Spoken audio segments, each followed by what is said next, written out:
This is the second video of Photo Compositing Fundamental course. If you haven't watched the first video, go please and watch it before this one.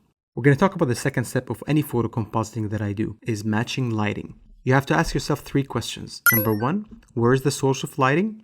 Second, the quality of the light. Third, the temperature of the light. In this picture, it's so easy to decide where's the light coming from. It's coming from this area. I drew it over here, so I put a mental note in my head that I need to put the light above and to the right of the subject because I already decided to put the subject over here as we discussed in the previous video.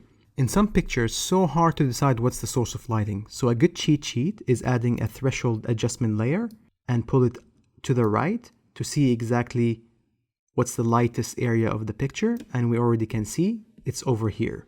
This is just a small tip. The second question is what's the quality of the light?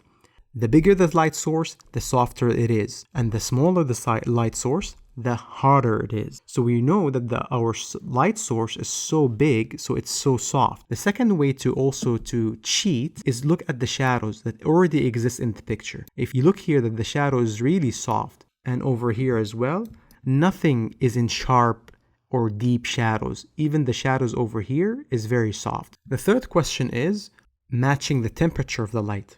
Now, sometimes in some background, you have a very red or like, for example, purplish neon sign. So you need to match that. In this picture, we don't have anything crazy like that.